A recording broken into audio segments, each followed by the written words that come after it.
하지만 여러분들이 뭐 공부를 계속하지 않더라도 여러분들 언론정보학과에 나와가지고 지금 소셜미디어 관련한 회사들이 엄청나게 많습니다. 이 소셜미디어 관련한 회사들이 자료들이 없습니다. 그래서 어떤 자료를 보냐면 이건 또 내 자랑 같지만 내 홈페이지에 들어와가지고 지금 이렇게 특강해 있는 자료들을 가지고서 자기들 회사 내부에서 스터디 그룹도 하고 그렇다는 얘기를 계속 듣고 있습니다.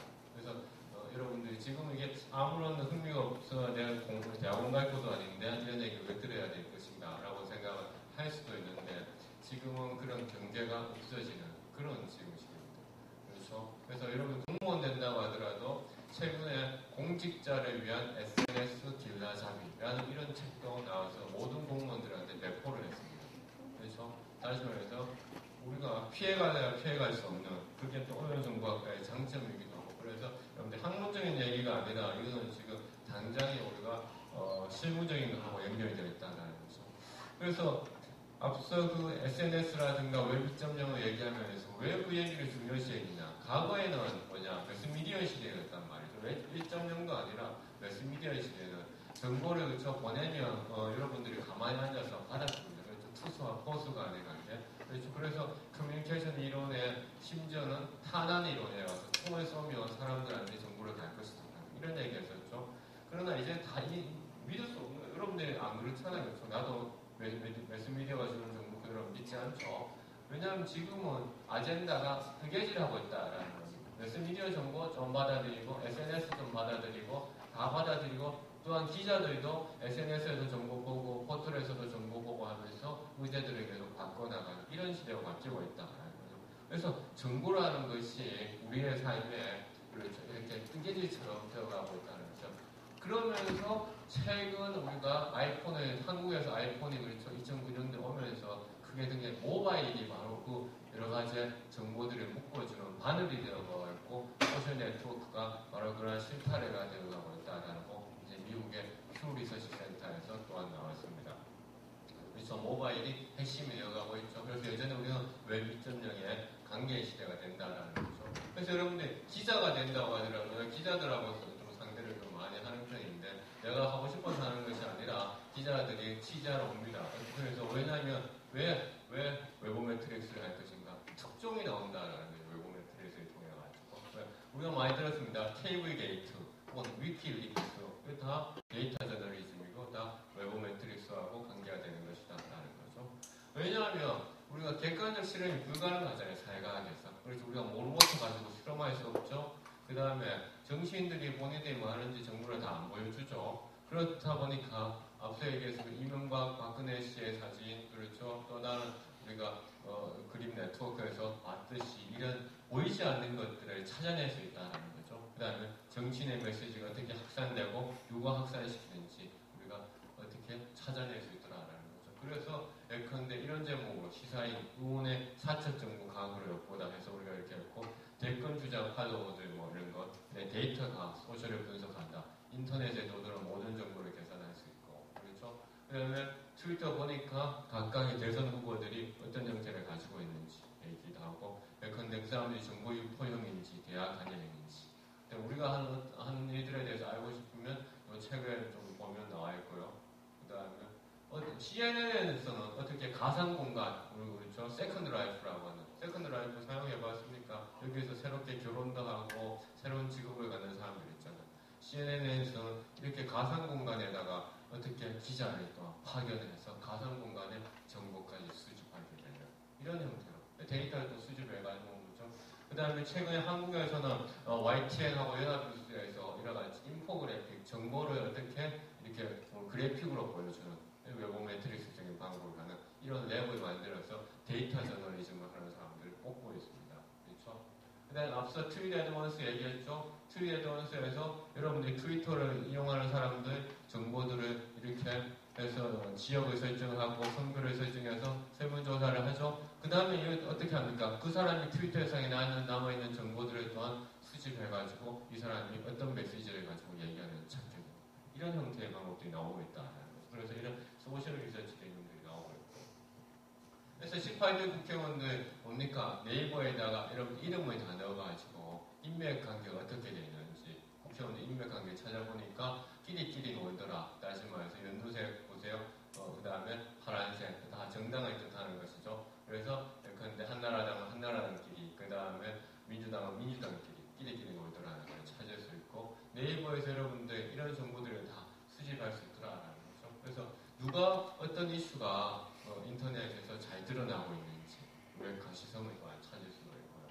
그래서 또 이것도 선거를 예측한 것 가운데 하나 있는데, 그러니까 지난번 한 2년 전에 선거에 있었죠. 보니까 후보들 관계된 블로그 포스팅하고 실제 득표수를 보니까 5개 선거구에서 동일하게 순위가 나왔다는, 1등을 다 예측했다는 것이죠. 그래서 2009년도 10월 28일 날 재보선했었는데, 이때 재보선했을 때 결과들이 있습니다. 그렇죠?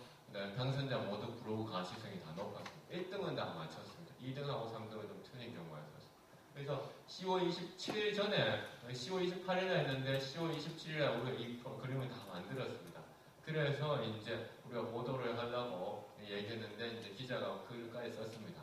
그래서 데스크에 올라갔는데 데스크에서 이제 부장이라든가 사람들이 이 기사를 실시하기로 했습니다. 왜냐하면 10월 28일날 당일 투표일인데 이것이 나가면 사람들한테 영향을 미칠 수 있다라고 생각을 해서 사실 기사를 안 실게 되었고, 그러니까 내부에서는 다 기사가 만들어지는 그런 경우, 참 그 비하인드 스토리가 있었는데, 그러는데 실제로 28일 선거를 해봤더니만 다 1등으로 다 예측했더라는 거죠. 그래서 여러분들 제품 개발자, 제품 홍보자, 영어 개발자 된다고 했을 때 생각을 해볼 필요가 있다라는 거죠. 그 다음에 지방선거, 우리 선거 때마다 계속 데이터를 쓰지만, 지방선거에서 우리가 지금 교육감 선거가 있었고 시도지사 선거가 있었습니다. 그렇죠? 자, 이거는 다시 내가 보여줄 건데 생각을 한번 해보세요. 시도지사 선거하고 교육감 선거에 대해서 대부분의 사람들은 서울은 좀 덜 할 수 있습니다. 교육감 선거가 뭔지조차도 모르는 사람들이 많았습니다. 그렇죠? 두 개가 동시에 일어났잖아요. 그렇죠? 시도지사하고 교육감 선거. 그런데 그래서 인터넷 공간에서도 보면 사람들이 시도지사 선거에 대해서는 관심이 많았는데 교육감 선거에 대해서는 관심이 별로 없었습니다. 그런데 선거 날짜가 다가오면 다가올수록 어떻다 교육감 선거에 대한 관심은 되게 높아졌습니다. 그러나 시도지사에 대한 관심은 별로 안 높아졌습니다. 그래서 이 그림을 보면 일주일 동안에 뭡니까 볼 수 있습니다. 그래서 여러분들이 보시는 거에 왼쪽 편에 있는 것이 교육감 선거입니다.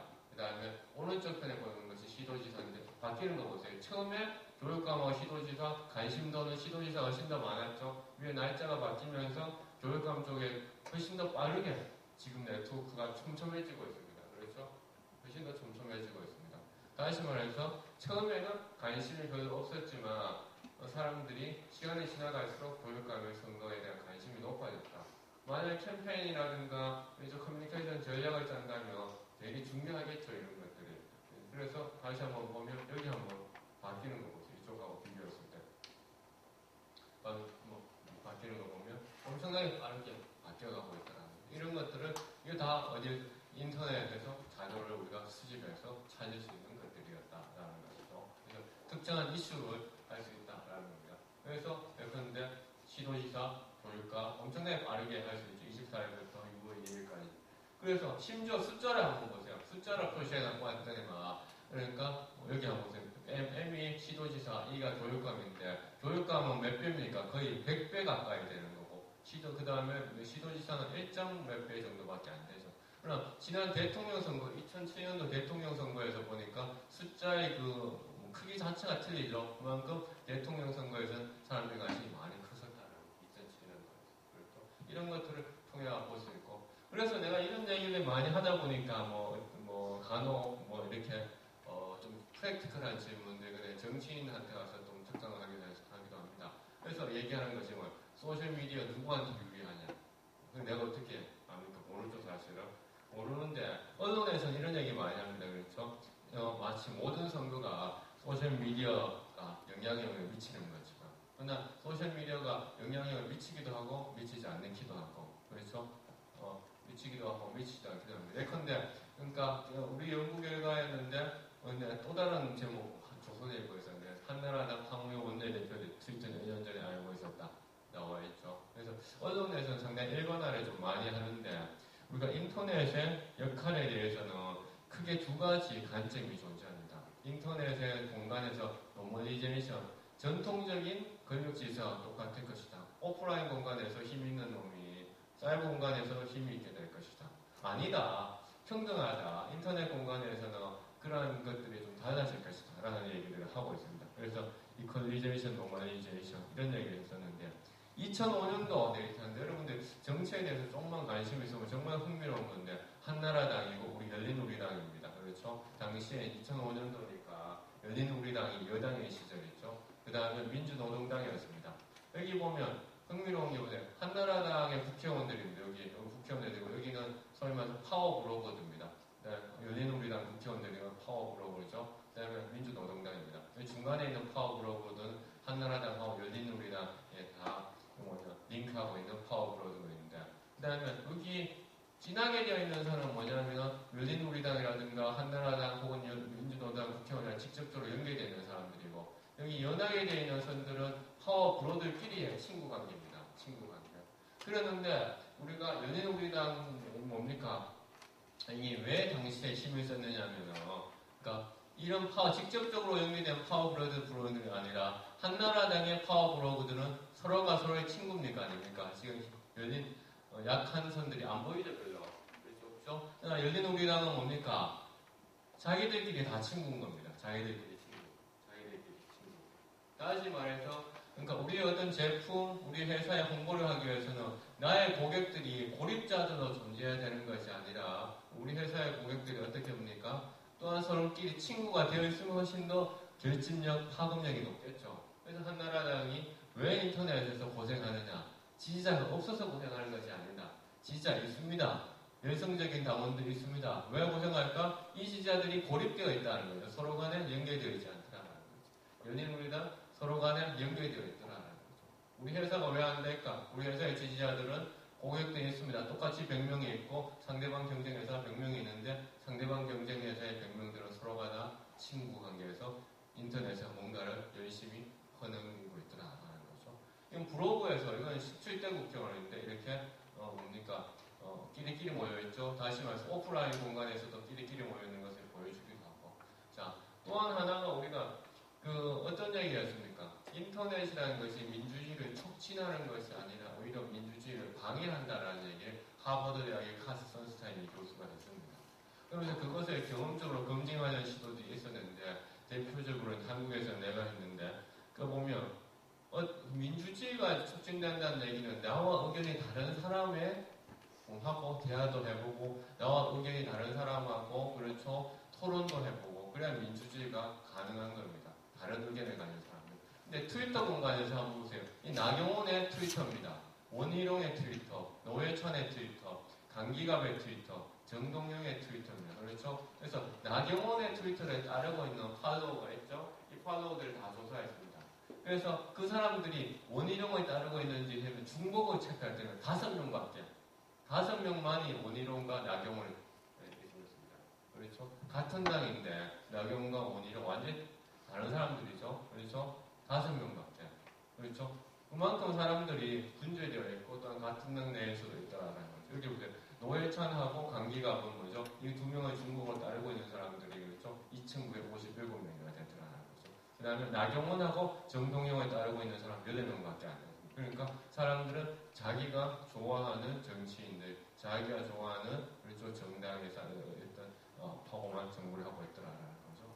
그래서 이런 것을 통해 가지고 하지만 우리가 뒷조사를 할 수가 없잖아요, 사실. 왜냐하면 나경원의 지지자가 누구이고 원희룡의 지지자가 누구이고 정동영의 지지자고 그 지지자들이 얼마나 중복되는지 알 수 없습니다. 그렇죠? 하지만 트위터를 통해 가지고 내가 기업 A를 있고 상대방의 기업 B가 있다면 그 사람들의 팔로우를 다 조사를 해가지고 그렇죠? 얼마만큼 중복되는지 찾을 수가 있습니다. 팔로잉 하는 경우에도 마찬가지입니다. 나경원이 어떤 텔레비전 채널을 볼까? 원희룡이 어떤 텔레비전 채널을 볼까? 그렇죠? 정동이 어떤 웹사이트를 볼까? 팔로잉이라는 것은 누군가의 정보를 구독하고 있는 거잖아요. 그렇죠? 보면 또 중복이 잘 안 되어 있다는 거. 다 서로 다른 세상에 가고 있다는 거. 서로 다른 세상에. 그래서 웹 1.0 시대에서 연결이라는 것은 우리가 딱 이렇게 연결이 지고 있는 듯한 이런 모습이었습니다. 그러나 웹 2.0에 가서는 이렇게 조금 더 수평적으로 바뀌고 있다는 것이 결국 망이 중요해지고 있고 네트워크가 되어 있고 그래서 내가 처음에 사이 연결이라든가 하이퍼링크 분석, 웨버 매트릭스라는 우리는 뭐다? 구조주의자들이다라고 얘기했습니다. 구조를 보는 사람들이다라는 얘기를 했었습니다. 왜? 어떤 연결망을 가지고 있느냐에 따라서 다 틀리다는 거예요. 여러분들 연결망이 이와 같이 그렇죠? 스타형일 수도 있고 그렇죠. 이와 같은 사다리꼴일 수도 있고 이와 같이 직선형, 체인형일 수도 있고 그렇죠. 어떤 거에 따라서 위치가 다 다를 수 있다는 거죠. 그 다음에 인터넷 공간에서는 뭡니까? 그러니까 내가 여러분들 영향력이 적더라도 영향력 큰 두 집단의 사람들이 정보를 가지고 또 연결한다면 여러분의 정보가 커질 수도 있습니다. 또 이렇게 큰 집단이 이렇게 주고 이렇게 상호간에 진단을 또 바뀌어줄 수도 있고 그래서 숫자적으로 소수의 사람들이 영향력이 막강해질 수도 있고 타 집단과 연대해서 다수가 되면서 큰 집단이 또 따라올 수도 있고 그래서 앞서 매뉴얼 캐스텔이라는 사람, 학자가 뭐라고 얘기했습니까?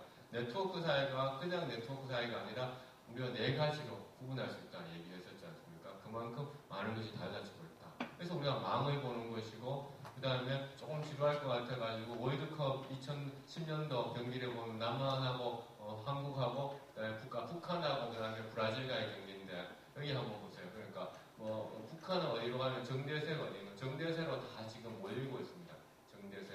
정대세로 지금 다 몰리고 있습니다. 이렇게. 그렇다 보니까 이 네트워크에서 어떻게 패스 네트워크에서 축구 패스 네트워크에서 정대세만 잡으면 북한은 무너질 수밖에 없는 그런 구조입니다. 이런 관계를 잡고 연결망을 잡고 브라질은 그렇죠. 선을 한번 보세요. 여러분들은 지금 다 하고 있잖아요. 그렇죠. 이런 것을 찾을 수 있다는 거죠. 예컨대 얼마 전에 미국에서 아큐파이 월스트리트에서 금융가에 점령해가지고 자본주의의 나쁜 자본주의가 그래서 금융가를 점령하는 것에 대해 시위를 했는데 여기 있는 사람들을 보세요. 이렇게 네트워크를 맺어서 트위터입니다. 네트워크를 맺어서 서로 간에 막 퍼져나가고 있잖아요. 역동적으로 뭔가 움직이고 있는 거죠. 이거는 공화당 위주의 그런 정당의 풀뿌리 모임입니다. 보수주의 정당에서 한나라당처럼. 근데 여기는 좀 이렇게 모여있긴 하지만 역동적이지 않고 뭔가 정체되어 있죠. 그렇죠. 그런 모습들을 트위터에서도 보여주고 있고. 18대 국회의원들의 팔로우 관계 보면 아까 블로그에서 끼리끼리 모여있는 것처럼 같은 색깔끼리 모여져 있다라는 겁니다. 그렇죠? 그러나 팔로우에다가 사람들이 언급하는 거, 누군가를 언급하는 걸 찾으면 또 다른 이렇게 네트워크를 찾을 수 있다. 그래서 언급하는 걸 따지니까 협력적 관계도 나오더라라는 다른 색깔끼리도 이렇게 얘기하기도 하고 앞에 있는 그림이 훨씬 더 같은 색깔끼리 촘촘하죠. 하지만 언급하는 거, 멘션하는 걸 보니까 덜 촘촘해지잖아요. 그래서 덜 촘촘해지고 서로 간에 하는 다른 색깔끼리 하는 경우는 하지만 이쪽 색깔, 노란색하고 연두색은 그래도 민주당이라든가 혹은 그 소위 말해서 야당 진영끼리는 하는데 이쪽 진영이 잘 안 하죠. 하지만 파란색이 아닌 것도 여기 하나 또 있기도 하고 그렇잖아요. 좀 더 협력적 관계가 가더라라는 거죠. 그래서 이름을 언급하는 것들을 찾아보면 그러니까 우리가 이 이름 언급하는 것을 왜 찾느냐면은 트위터를 하는 네트워크를 하는데 최영길 교수님이 트위터를 하지 않는다. 그러면 이런 팔로우 관계에서는 최영길 교수님 여기 없겠죠. 트위터를 사용하지 않으니까. 하지만 이름을 언급하는 것은 여러분들이 이름을 언급할 수 있잖아요. 최영길 교수라고 해서. 그래서 이름을 언급하는 사람들을 다시 찾아가지고 네트워크 이렇게 그릴 수 있더라는 거죠. 오바마 대통령이 만약에 사이월드를 하지 않지만 사이월드에서 오바마 대통령 이름이 언급될 수 있잖아요. 그렇죠? 그래서 이름 언급되어 있는 것들을 가지고 다시 네트워크를 할 수도 있다. 앞서 10월 22일 선거에서 페이스북 하기도 했었고 넘어가겠습니다. 그래서 우리가 이제 그런 얘기들을 하면서 가장 최근에 분석했는 거는 그러니까 지난 4월 10일에 총선 결과를 해봤더니만 트위터하고 블로그하고 페이스북하고 했었는데 결국은 다 따로따로 놀더라. 특히나 뉴스하고 그런데 페이스북은 상당히 유사성이 높더라. 그래서 무슨 얘기 아까 했습니까? 그러니까 페이스북이 갈수록 중립적인 뉴스 지대가 되어가고 있는 것 같다. 그래서 나는 페이스북을 좀 더 유심히 보고 있다. 왜? 데이터로서의 객관성이 트위터보다 높기 때문에 그런 얘기했습니다. 트위터는 좀 더 주관성이 강한 것이다. 그런 얘기를 했습니다. 그 다음에 이 부분은 내가 혹시나 해서 엑스트라로 준비해왔는 건데 엑스트라로 준비해왔는 건데 얘기를 할까 말까 좀 고민이 되는데요. 소셜 TV에 관한 얘기인데 5분만 얘기를 하겠습니다. 그래서 이제 우리가 텔레비전하고 그렇다면 웨버 매트릭스 분석을 가지고 TV라든가 혹은 TV 이용자를 어떻게 분석할 수 있을까 한번 보는 겁니다. 그래서 우리가 TV도 소셜 TV로 가고 있다 얘기하잖아요. 아까 2006년도에 유튜브 얘기했던 거 소셜 TV, 그다음에 스마트 TV 얘기를 많이 하잖아요. 그래서 심지어는 그러니까 뭡니까? 최근에 나왔던 그 뉴요커라는 또 잡지가 있습니다. 한 2달 전에 뉴요커 2월 달에 이제 뭡니까? 유튜브가 제3세대 텔레비전이다라는 얘기를 했습니다. 그러면서 TV에는 뭡니까? 에어타임, 방송 시간이 한정되어 있는 그런 주파수가 한정되어 있는 거죠. 하지만 유튜브는 무한정이다. 그래서 우리가 제1세대 텔레비전은 지상파, 2세대는 케이블, 그다음에 3세대는 유튜브로 가고 있다라고 이제. 그럼 유튜브로 가고 있다는 얘기는 뭐냐? 소셜 미디어로 바뀌고 가고 있다는 거예요. 왜냐하면 유튜브에 사람들이 열심히 정보를 퍼나고 있다는 거예요. 그러면서 우리가 유심하게 보고 있는 새로운 사람들이 있습니다. 새로운 유형의 사람들, 바로 여러분들이 있는데 그걸 어떻게 얘기하냐? 뷰어테리어트라고 얘기를 하고 있습니다. 뷰어테리어트, 시청자를 뜻하는 뷰어라는 거하고 그 다음에 우리가 소위 말해서 프로레타리아를 뜻하는, 그래서 이 프로레타리아가 어떤 계급적인 의미를 가지는 것이 아니라 뭔가 적극적이고 능동적인 사람들이 뜻하는 거예요. 이것을 합쳐가지고 영국에 있는 그러니까 닉 안스테드라고 그러니까 이 친구들이 그러니까 뷰어테리어트라는 개념을 만들었습니다. 2009년도 10월달에 영국 사례를 가지고 이 사람 그래서 2009년 10월달에 영국에서는 TV 토론, 정치인들의 TV 토론들이 처음으로 이루어졌습니다. 우리나라에서 전공하니까 우리 다른 나라도 다 하고 있는 거 같죠? 아니거든요. 영국에서 처음으로 이렇게 토론을 하면서 선거를 했었습니다. 그래서 뭡니까? 트위터라든가 특히 트위터에서 이 정치인에 대해 데비드 카메론에 대해서 누가 라이크가 하는 긍정적인 말하는 것인지 중립적인 말하는 것인지 이렇게 보여주기도 하고 그렇죠. 그러면서 이 뷰어테리어트는 어떤 사람들입니까? 여러분들인데 텔레비전에 보면서 실시간으로 검색하죠. 그렇죠. 그 다음에 균질적이지 않다. 다시 말해서 다 동일한 그런 성격을 가지고 있는 것은 아니다. 그 다음에 누가 영향을 주고 있고 누가 영향을 받는지 그렇죠. 유력자가 누구인지 부분이 모호하더라는 거죠. 이 사람들은 TV 프로그램을 보고서 뭔가 해석하기도 하지만 바로 참여하기도 합니다. 무슨 얘기냐? 어떤 연예인의 옷이 좋다면 옷을 바로 구매하기도 하고 싫다면 뭔가 또 액션을 취하죠. 그래서 이런 뷰어테리어들의 특성들이 가지고 있더라는 거죠. 그래서 과거에 우리가 슈도 커뮤니티라는 얘기를 했었는데 이게 좀 더 강력하게 나타나고 있습니다.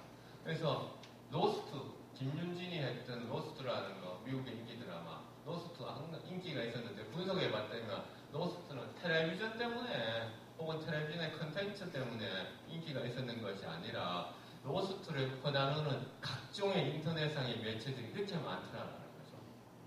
각종의 인터넷. 그래서 로스트라는 것은 TV, 다시 말해서 올드 미디어의 그런 콘텐츠가 아니라 제목 자체가 뭐죠? Why Lost is genuinely new media냐. 그렇죠? 로스트는 결국은 뉴 미디어였다라는 거죠. 그렇기 때문에 로스트가 인기가 있었다라고 이제 얘기 또 아티클에서 분석을 하고 있습니다. 이 얘기는 뭐냐면은 결국은 소셜 미디어로 관계해서 TV를 보는 데까지 영향을 미치면서 소셜 TV로 바뀌고 있고 2월달에 내가 그 미국 출장을 갔었는데 모텔에서 TV를 보는데 갑자기 무슨 뉴스를 하면서 나오는데 이 뉴스에는 하면서 아이패드로 그냥 찍었습니다. 그래서 화질이 별로 안 좋은데 우리 보통 무슨 이렇게 보도를 하고 여기서 화재 사건이 있었거든요. 화재 사건에서 그다음에 기자가 바로 보도를 하고 또 이게 화재 사건인데 좀 끔찍한 화재상에 일씩 마음이 났잖아요. 컵이 뭐 불어오면서 그러니까 실종된 엄마가 가정을 와서 뭐 집을 불태우고 뭐 자기 자신도 죽이고 아이들까지 엄청나게 잔인한 사건이죠. 이 뉴스를 급박하게 막 보도를 하면서 우리 텔레비전 생각하면 지금 이제 관계되는 정보 아는 사람들 전화해라 하는 거죠. 언론에 제보하라 나오잖아요. 근데 두 번째 화면에 가니까 트위터 주소를 하면서 얘기해주고 있습니다. 우리는 어떻게 합니까? 화면 맨 마지막에 나오잖아요. 그래서 맨 마지막에. 근데 실시간으로 뭔가 정보를 계속 달라면서 주고 있습니다. 그 다음에 페이스북도 나오고 있습니다. 그래서 우리가 하는 또한 그 소셜한 저널리즘 형태가 또 미국 훨씬 더 뷰어테리어트들을 촉진하는 것이고 뷰어테리어트적인 환경을 만들어내고 있더라고요. 그래서 제가 이제 흥미로워가지고 바로 이제 아이패드로 찍었습니다. 자, 이거는 이제 한국의 사례였는데 한국에서 이제 예전에 이제 선거를 하면서 어떤 분야 서울시장 이 서울시장은 나경원, 박원순 서울시장 선거가 아니라 오세훈이 나왔을 때 그 한나라당 내부의 서울시장 토론을 했었습니다. 토론을 하면서 회사인데 미투데이, 트위터, 우리가 한국의 대표적인 그런 그 마이크로 블로깅이 미투데이잖아요. 현재 600만이 넘어서 네이버, NHN에서 미투데이 엄청나게 지금 밀고 있습니다. 밀고 있는데도 불구하고 10대 위주로 되어가 있습니다. 그래서 우리가 트위터는 30대, 40대고 미투데이는 10대 위주고 20대 쓰는데 사용하는 패턴, 사용하는 메시지도 틀릴 것이다 해서 분석을 해봤죠. 그럴 때만 미투데이는 이런 아주 그 소위 말해서 좀 입에 좀 우리가 아주 감성적인 그런 얘기들이 많습니다. 미투데이는. 그래서 토론의 자체보다는 서울시장에 대해서 뭐 이렇게 인신공격하는 내용들, 트위터에서는 토론에 관계된 내용들이 있습니다. 그랬는데 그래서 또 방송 전, 방송 중, 방송 후 보면 방송 중에 보세요. 이렇게 막 사람들이 이렇게 메시지를 하더라는 거죠. 포스트, 리플 각각의 종류들로 포스팅도 하고 리플도 하고 리트윗도 바로 했습니다. 이때만 하더라도 2009년도였습니다. 2009년도. 이거는 최근에 10월 26일 날 서울시장 박원순, 나경원에서 토론을 몇 번 했냐면은 SBS에서 하고 KBS에서 하고 MBC에서 하고 그다음에 KBS, SBS, MBC 공동으로 하고 YTN에 했습니다. 그래서 방송할 때 사람들이 어떻게 뭡니까 표현하는지 트위터에서 찾아보고 페이스북에서 찾아보고 블로그에서 찾아서 왔습니다. 그럴 때만 보세요. 지금 방송 시간에 보세요. 지금 트위터는 훨씬 더 실시간성이 높은 매체였다라는 거죠. 뷰테레티아들이 다 이렇게 활동하고 있는데 페이스북은 뭐 같은 시간대인데 포스팅이 적잖아요. 그렇죠? 페이스북은 나중에 좀 더 있다가 사람들이 의견을 표시하더라라는 것이죠. 그 다음에 블로그, 트위터보다 낮죠. 뭐 실시간성이 낮지만 페이스북보다 좀 높은. 그래서 사람들이 의견을 어떻게 표시하는지. 그 다음에 페이스북의 빈도, 보세요. 좀 늦게 하더라는 SBS, KBS, MBC. 그렇죠?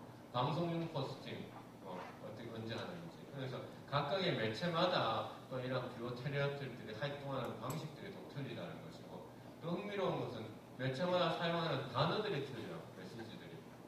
보세요. 그래서 트위터에서 사용하는 단어들 한번 보시고, 페이스북에서 주로 사용하는 단어들, 그렇죠? 블로그에서 주로 사용하는 단어들, 페이스북하고 블로그에서 동시에 나타나는 단어들, 트위터하고 페이스북에서 동시에 나타나는 단어들, 세 개에서 동시에 나타나는 단어들. 그래서 여러분들이 예컨대 기자가 된다든가 혹은 PR 매니저가 된다든가 각각마다 서로 다른 보도 자료들이 있어야 된다. 그렇죠? 다 다르게 움직이는 페이스북에서 똑같은 텔레비전 토론을 보면서 페이스북에서 올린 사람들 블로그에서 트위터가 서로가 다 사람이 다를 수도 있고 이거는 그렇죠. 똑같은 사람이 올리더라도 메시지가 다를 수가 있다라는 걸 찾는다는 거죠. 그래서 뷰어테리어들이 매체망을 통해서 어떻게 하는지.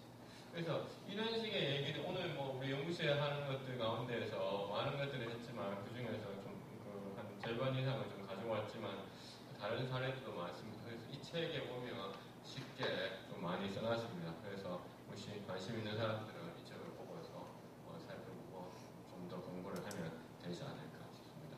그리고 뭐 질문이 있으면 홈페이지에 찾아보면 자료들이 많이 있습니다. 예, 감사합니다.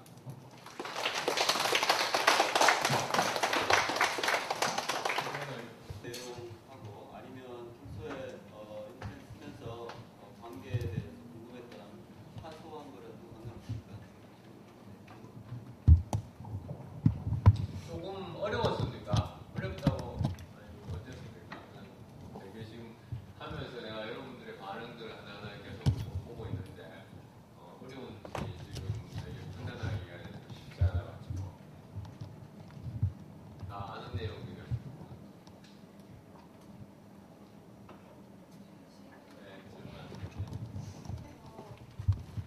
웨고 매트릭스를 통해서 사회의 흐름을 읽을 수 있다고 말씀하신 것 같은데 트위터나 페이스북 같이 SNS를 사용하지 않는 사람들이나 노인들처럼 상대적으로 웹에 관련이 없는 사람들이나 그 웹상에서 움직임을 파악할 수 없는 사람들의 여론들은 어떻게 반영을 해서 보완을 해서 사회 흐름을 판단하는 건지 그런 방안이 있는지 이게 지금 이제 그 좋은 질문이고 사람들이 항상 관심을 갖고 있는 건데요. 자, 지금 내가 이제 보여줬던 것들은 이제 인터넷 가운데서 SNS에 대한 많은 것들인데요. 실제로 많은 사람들이 그러니까 SNS를 사용하지 않더라도 뭐 노인들의 경우에는 카페를 많이 사용하잖아요. 그렇죠? 그러면 카페에서 정보들을 가지고 올 수 있을 것이고, 그렇죠? 그래서 본인들이 관심 있는 영역에 있는 사람들이 어떤 인터넷 매체를 사용하느냐에 따라 가지고 거기에서 가장 적합한 정보를 가지고 오면 우리가 그런 표본이 조금 왜곡될 수 있는 문제를 해결할 수 있지 않을까라고 생각을 해요. 그래서 예컨대 인터넷이 뭐 트위터만 있는 것도 아니고 페이스북만 있는 것도 아니고 그렇죠 위투데이만 있는 것이 또 아니고 그래서 우리가 10대의 SNS 민심을 알고 싶다면 트위터보다는 위투데이를 봐야 되는 것이고 50대, 60대의 인터넷 민심을 알고 싶다면 아마 그들이 그러니까 시니어들이 하고 있는 카페를 많이 보면 되는 것이고 그다음에 카페 같은 경우에도 우리가 네이버에서 카페 검색이 따로 있거든요. 그렇죠? 카페 검색을 통해서 데이터를 수집을 하는 것이고 그래서 인터넷을 사용하지 않는 사람은 우리가 10년 전과 비교했을 때는 거의 뭐 10명 중에 1명 정도 거의 없다라고 보고 있어요. 어떤 형태로든지 하고 있고 그러나 인터넷을 사용하고 있지만 정보를 남기지 않는 사람들은 많겠죠. 그러나 정보를 남기지 않는 사람들은 어떻게 보면 아까 네트워크 얘기를 내가 했잖아요. 내 친구의 친구가 비만이어서 내가 뚱뚱한 것이 아니라 내 친구의 친구의 친구가 비만이고 내가 뚱뚱해질 가능성이 크다라고 얘기했어요. 다시 말해서 그 사람들은 정보를 남기지 않더라도 누군가에 남겨진 정보에 의해서 영향을 받게 된다라는 거죠. 그렇기 때문에 인터넷상에서 정보를 데이터를 우리가 수집해서 분석을 하게 된다면 전체적인 그 여론을 추론하는 데에도 도움이 될 것이다 라는 것이죠. 그렇죠. 그렇게 여기 지금 박근혜 이명박 같은 경우에는 요 지금 보면 이제 유형별로 포함을 해놨습니다. 그렇죠. 어떤 거는 하비 클럽인지, 그렇죠. 하비는 시민 클럽인지, 그다음에 뭐 시민 웹사이트인지, 그렇죠. 혹은 뭐 퍼스널 홈페이지인지 블로그인지 해놨습니다. 그렇죠. 이런 형태로 우리가 구분해서 볼 수도 있다. 대답이 됐습니까? 혹시 실제 지금 구축하신 프로그램을 시연해서 데이터 개발이 어떻게 할 수는 있지만 지금 소프트웨어를 또 가져와야 되니까 그거는 이제 그 실제 데이터를 수집하는 것만으로는 뭐냐 좀 시간을 들여서 좀 많이 좀 배워야 됩니다. 시간을 들여서 많이 배워야 되고 그 다음에 본인들의 이제 프로그래밍 스킬이 있다는 것이 더 좋겠죠. 그래서 나도 뭐 사실 프로그래밍 스킬이 없기 때문에 컴퓨터 공학자들하고 같이 그 연구를 많이 하는 편인데 다른 외국에서는 지금 신문방송학과라든가 언론정보학과에서도 뭐냐 그런 프로그래밍 간단한 프로그래밍을 좀 가르치고 있습니다. 지금. 그런 것들 우리가 참고할 필요가 있는데 우리 최은규 교수님이나 나도 마찬가지로 아직까지 학교에서는 우리가 시니어가 아니다 보니까 그런 커리큘럼의 어떤 개편에 대해서 이제 영향력을 미치지 못하지만 한국 사회가 상당히 이례적이잖아요. 근데 외국에서는 벌써 앞서 얘기했던 이런 흐름들에 발맞춰가지고 벌써 시니어 그룹에서부터 많이 바뀌고 있다. 버튼을 잘못 눌렀던 건 지금 바뀐 것 같은데 그것만 봐주세요. 기본적으로 여보 매트릭스가 일단 사회현상을 예측을 한다는 데 주로 활용된다는 점에서 의미가 있다고 생각했는데 이 문화적인 부분 그래서 변동 과정에 대한 사실 이건 여러 가지 요인들이 있기 때문에 예측하기 사실 힘든데 정치적인 행위나 어떤 경제적인 행위나 데이터를 기반으로 해서 이렇게 예측하는 가능한 부분 말을 그렇지 않지만 좀 이렇게 거시적인 어떤 변화들 이런 것들에 대한 도 예측이 가능할 건지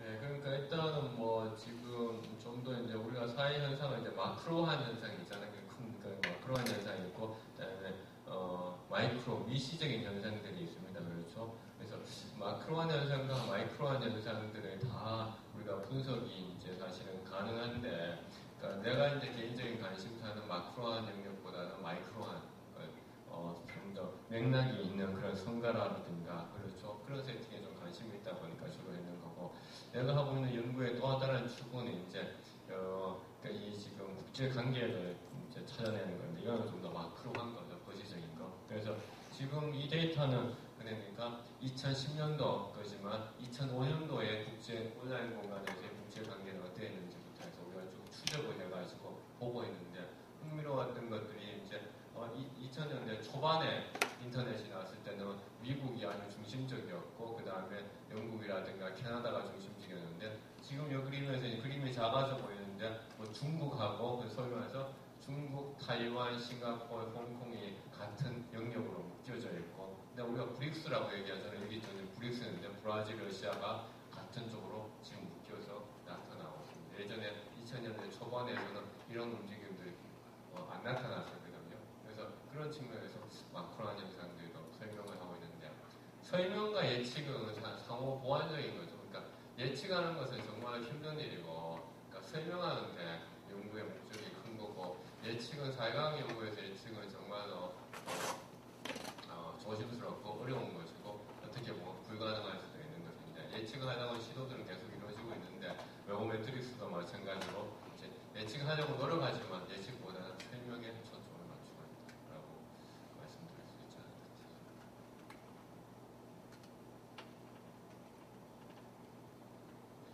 웹 2.0에는 지금 웹 3.0 시대를 지금 노래하고 있다고 말씀드렸습니다. 네. 그 2.0이라는 게 그 웹 자체라는 그 교주가 말씀하신 부분이 어떻게 보면 그게 그 학계에서는 거의 뭐 독보적인 부분인가요? 아니면 다른 어떻게 그 현상들을 설명하는 부분인가요? 그렇죠. 그러니까 독보적인 이론이라고는 말할 수 없고 왜냐하면 같은 맥락인데 그 사람만의 언어로서 표현을 하는 거니까. 이게 다른 그 현상들을 주로 주관적으로 설명하는 현상들을 이제 그렇다면 이제 웹 3.0 같은 경우는 우리가 이제 사물 인터넷이라고 하는 것이 나온다고 얘기하거든요. 사물 인터넷이라고 하는 것은 지금 여기 내가 지금 무선 마우스에 있는 인터넷이 없죠. 지금 우리가 인터넷이 있을 때 IP라는 게 있어야 됩니다. 여러분들 다 주민등록번호가 있죠. 그래서 인터넷에 연결되어 있는 것은 인터넷만의 주소가 있습니다. IP, 인터넷 프로토콜이라고 합니다. 그렇죠? 그런데 지금 인터넷 프로토콜을 가지고 있는 것은 지금 PC라든가 여러분들의 모바일 컴퓨팅 디바이스라고 우리가 한눈에 확연하게 드러나는 것들이 있습니다. 하지만 지금 여기는 없습니다. 지금 무선 마우스에서 프리젠터 이 책상에도 없습니다. 지금 여기에도 없습니다. 지금 음료수에도. 하지만 이 모든 것들이 소위 말해서 인터넷 주소, 여러분들의 주민등록번호를 가지고 있는 듯이 인터넷 주소를 가지게 된다는 거죠. 그렇게 된다면 이 모든 주소 사무들에서 자동으로 어떤 행위를 하든 간에 그 신호가 인터넷 네트워크로 연결이 된다는 것이고 그렇게 되면 어떻게 되냐? 여러분들 어디에 있는지 파악이 되고 사물들끼리 자동적으로 통신하게 된다는 거죠. 그럼 사물만 통신하느냐? 그 사물이 바로 인간 자신이라는 거죠. 왜? 내가 사물을 가지고 있잖아요. 안경, 그렇죠? 옷, 사물이잖아요. 그래서 다 가지고 있죠. 그렇다 보니까 이런 사물들끼리 통신을 하게 되면 결국 웹 3.0 온라인 애니웨어라고 하는 것이 모든 것들이 연결이 되면서 자동적으로 통신하게 된다. 그래서 그 얘기는 통신이라는 얘기를 제프 자비스 교수는 뭐라고 얘기했냐? 신호다라는 거죠. 신호를 주고받는 것이죠. 마치 기계가 무전기가 신호를 주고받는 것처럼 우리가 신호를 주고받게 된다. 신호를 주고받게 되면 지금 페이스북에 가서 정보를 보잖아요. 내 친구가 어떤 정보를 올려놨는지 보잖아요. 하지만 페이스북에 가는 것조차가 의미가 없어진다는 거예요. 왜? 정보를 바로 신호로 온다는 것이죠. 신호로 바로 온다는 거죠. 그런 것이 이제 가고 있다는 것이 웹 3.0이죠. 그래서 이 신호의 시대 혹은 웹 3.0의 시대에서는 어떤 형태의 새로운 서비스가 나올지 이제 잘 생각해 보세요. 페이스북 나온 지가 그렇죠? 2004년도에 나왔습니다. 트위터 2006년도에 나왔거든요. 그렇죠? 근데 한 10년 이제 가까이 지금 가고 있습니다. 그래서 웹 2.0은 풍미했습니다. 이게 2020년을 지금 만약 2012년이니까 아마 2015년부터 해가지고 아마 디크라인이 아마 될 겁니다. 그 2020년쯤 되면 또 다른 웹 3.0의 서비스들가 이제 나오게 될 겁니다. 웹 3.0의 프로토타입 서비스는 우리가 트위터가 2006년도에 나왔고 페이스북 2004년도에 나왔다 그랬죠. 근데 페이스북 이제 어떻게 됐습니까? 꼭지점이 왔습니다. 2004년도에 만들어낸 기업인데 얼마 만에? 8년 만에 꼭지점이 왔어요. 그렇죠? 그럼 웹 3.0의 서비스는 언제쯤? 2015년이나 2016년, 2010년대 중반쯤에 나올 겁니다. 하지만 그것을 대부분의 사람들은 놓치겠죠. 그러나 그 서비스가 2020년대 초반에 대해서 여러분들이 직장 생활을 할 때쯤 되면 그 서비스가 또다시 활성화가 될 것이라는 거죠. 그렇죠? 이해가죠? 자, 페이스북이 2004년도에 나왔다는 그런 생각을 한번 해보세요. 트위터 2006년도에 나왔는데 이제 페이스북이 그렇죠? 주식 공개를 하면서 완전히 정점에 가 있다는 거예요. 정점에 간다는 얘기는 다시 하강한다는 거죠. 그래서 여러분들이 웹 3.0 얘기가 나와서 나도 수업 시간에 학생들한테 계속 하는 얘기가 지금 정점에 있는 회사를 찾지 마라는 거죠. 2000년대 초반 가장 좋은 포털 회사는 다음이었습니다. 그렇죠? 하지만 다음이 뭡니까? 2000년대 초반부터 네이버한테 조금씩 밀리다가 어떻게 됐습니까? 이제는 네이버의 세상이 되어버렸어요. 그렇죠? 방송국 기자, 신문사 기자 다 네이버로 가고 싶습니다. 왜? 연봉이 워낙 높으니까. 그렇죠? 다음에 아무도 안 가고 싶어 합니다. 또 제주도 가서 살아야 돼. 안 가고 싶어요. 그렇죠? 그러나 지금 그 당시에 2000년대 초반에는 다음이 최고의 회사였어요. 최고의 회사. 마찬가지로 페이스북 지금 최고의 회사인 것 같죠? 왜? 왜 2.0의 시대입니까? 왜 최고의 회사입니다. 왜 3.0의 시대 새로운 회사, 새로운 서비스가 이제 나올 건데 그것을 캐치하는 사람들이 이제 다시 앞으로 이제 10년 뒤에 새로운 자리에 나하고 최규 교수님이 학교 다닐 때는 방송국이 최고의 직장이었습니다. 그렇죠?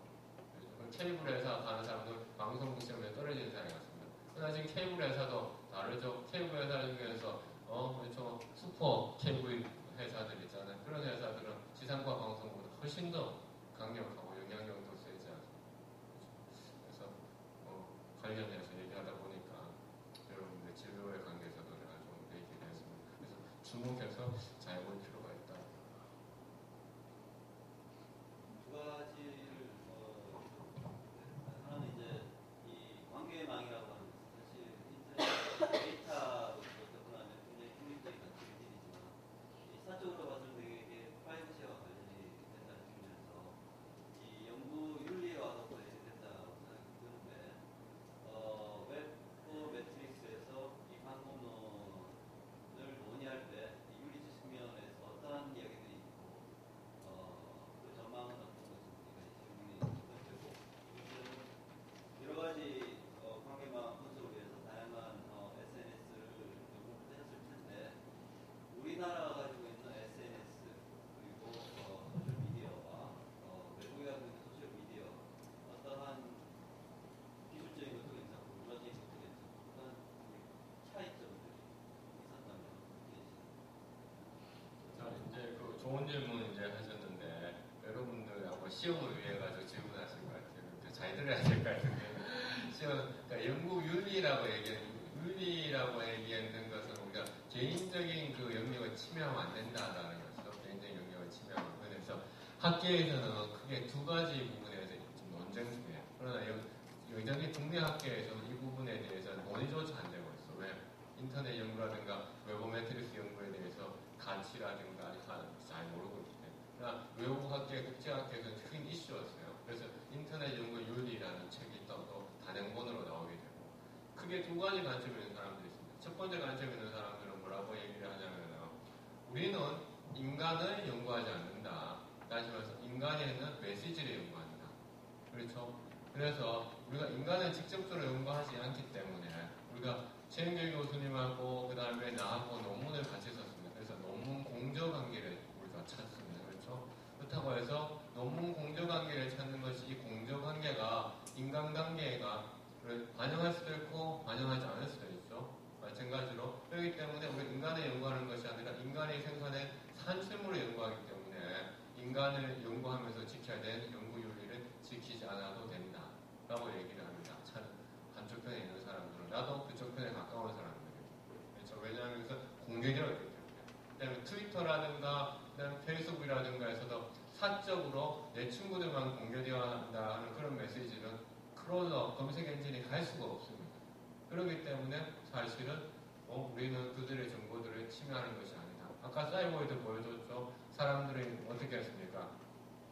사람들이 다 공유하는 정보들만 가지고 있잖아요. 회사에서 그렇죠. 관계자가 그 정보를 가져오는 것 훨씬 더 윤리적이다라고 얘기합니다. 그 다음에 우리는 특히 인터넷에서 두드러지는 사람들 혹은 정치인, 유명인들에 대해서 연구를 합니다. 그렇다 보니까 그 사람들은 이름을 그대로 다 드러낸다는 거. 정치인 마찬가지로 연예인. 그렇다면 이 축구 네트워크 우리가 이런 사람들이 다 이름을 다 가려야 될 것인가? 라는 것이죠. 이 사람들의 인간관계를 보는 것도 아니고 이 사람들의 공적인 행위들을 보는 거니까 우리는 마찬가지로 인터넷에서도 마찬가지로 그런 모델로 우리는 생각해야 된다라고 얘기하는 사람들이 있습니다. 한쪽 편에서 찬성하는 거, 적극적으로 지지하는 사람들, 인간을 연구하는 것이 아닌 인간의 것이. 그 반대에 비판적인 있는 사람들이 있습니다. 비판적인 있는 사람들이 얘기하는 건 뭐냐면 결국 그 정보들을 수집한다면 그 사람이 무엇을 하는지를 알 수 있기 때문에 결국 프라이버시 침해가 되기 때문에 인간을 연구하는 그런 우리가 위원회에서 반드시 허락을 받아야 된다라고 얘기하는 사람들이 있습니다. 그 사람들의 얘기는 방금도 얘기했지만 그러니까 소셜 미디어라든가 이것을 통해 가지고 결국 그 사람의 행위들을 다 알 수 있기 때문에 그러니까 그런 점에서 조심해야 되고 그래서 이런 네트워크를 보여줄 때도 반드시 익명으로 처리해야 된다라고 얘기를 합니다. 익명으로 처리해야 된다. 그래서 두 가지 입장들이 존재하고 있습니다.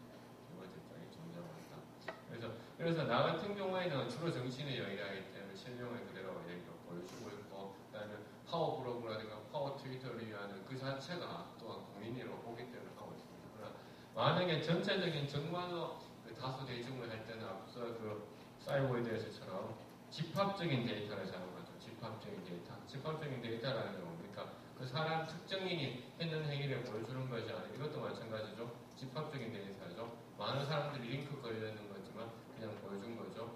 마찬가지죠. 이것도 마찬가지죠. 이 사람들 주소 하나하나를 다 하지 않고 하죠. 그러나 여기 있는 사람들의 주소들은 또한 이제 보여주기도 하고 그러니까 사실은 그러니까 이 부분에 대해서 정확한 지금 학계에 일치된 견해는 없습니다. 그 다음에 나라마다 틀리고 또한 연구마다 틀리는 그런 입장. 그 다음에 두 번째 질문하신 게 이제 문화적인 거 맞아요. 내가 한국하고 일본하고 이제 우리 연구실에서 트위터 이용에 대해서 해보니까 한국 사람들이 마팔률이 일본보다 훨씬 높아요. 한국 사람들 앞서 얘기했죠. 훨씬 의례적인 관계가 두드러지는 그런 집단들이었고 또 한국하고 미국하고 해보니까 한국 사람들이 훨씬 높고 한국 사람들은 또 트위터에다 내용을 하면서 랜덤 소트 그다음에 막 자기가 생각나는 거 있잖아 이런 거 막 보내는 거 그렇죠. 이런 것들이 일본 사람들보다 적어 훨씬 더 적고 한국 사람들은 그 대신 자기가 그래서 어디에 갖고 있는 거 업데이트하는 그런 것들이 더 많아요. 랜덤 소트하고 좀 틀린 거 랜덤 소트로 나는 뭐 기분이 그래라든가 이런 얘기들 하는 거고 그렇죠. 내가 뭐 지금 뭐 하고 있다든가 이런 것들 스테이터스 업데이트가 일본 사람들 같지만 그래서 지금 파워포인트에서는 없는데 한국, 미국, 일본, 러시아 트위터 이용자들의 트위터를 이제 비교 문화적으로 보이기도 하고 그렇게 해서 했었죠. 그게 따라서 어떻게 마케팅할 것인가도 달라질 수 있겠죠. 그런 부분들 얘기할 수 있지 않을까 싶습니다. 또 질문 있을 것 같아요. 네. 기업들 차원에서 이런 외국에 그러면 실시간 일이 없으면 빨리 정보가 나오는데 기업들 입장에서는 그 고객들이나 지금 앞으로 이렇게 사업을 어떻게 나갈지 그런 것까지 예측할 수 있는 모델을 갖다 제시하는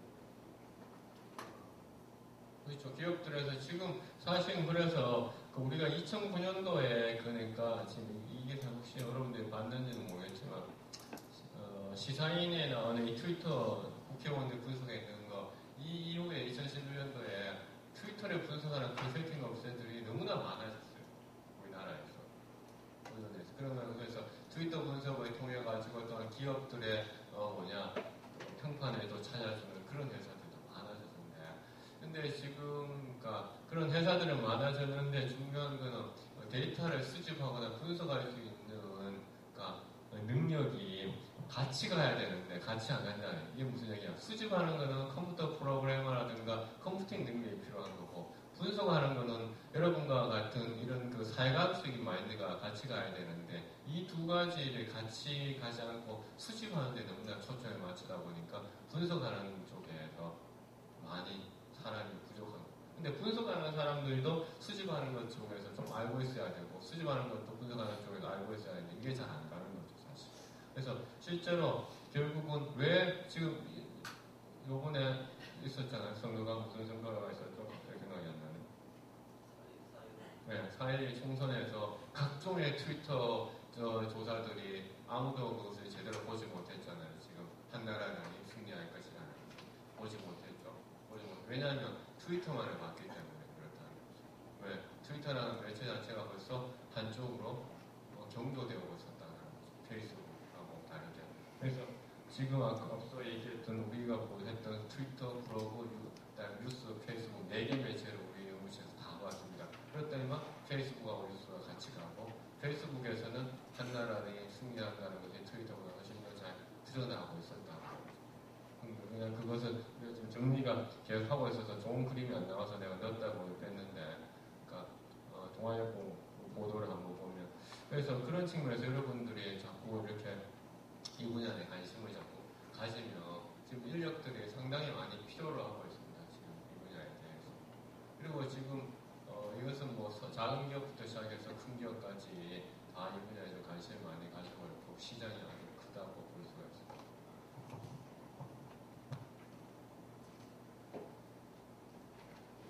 시간이다. 네. 마지막으로 혹시는 꼭 질문을 해야겠다 싶은 분 있으시면. 질문 마지막 하겠다.